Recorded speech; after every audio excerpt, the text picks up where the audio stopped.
Assalomu alaykum hurmatli kuzatuvchilar.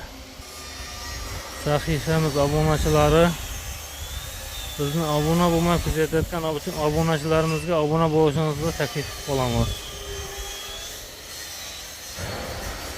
Kelajakda kotol qo'yishingiz mumkin, arava olishingiz mumkin, darvoza eshik qo'yishingiz mumkin.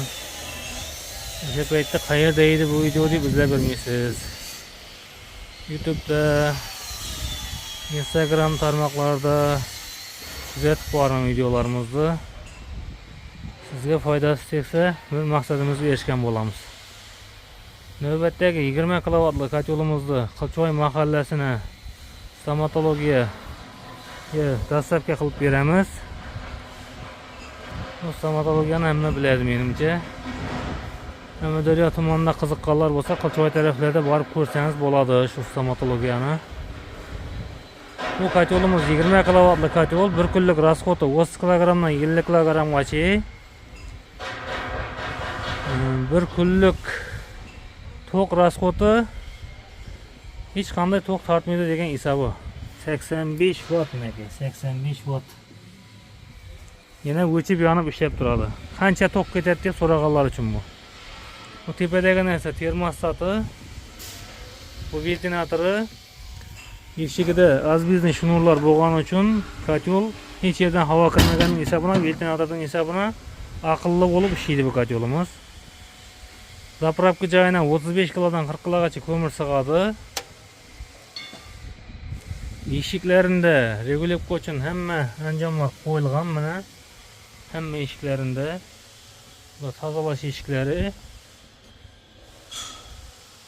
Bizning brend Amu Teplo brendi. Bu yonboshidagi knopkalarni nima deb ko'p odam qiziqib so'raydi. Kotol shishib ketmasligi uchun. Remontlarimda tozalash joylari ham qo'yilgan mana bemalol. Bu kotollarimizning listlari uchli qora listlardan bo'ldi. Yangi garajli listlardan. Bizning manzil Amudaryo tumani Mang'it shahri, ishlab chiqarish korxonamiz eski paxta zavod ichida. YouTube kanalimizda ko'rayotgan bo'lsangiz, YouTube kanalimizga obuna bo'ling.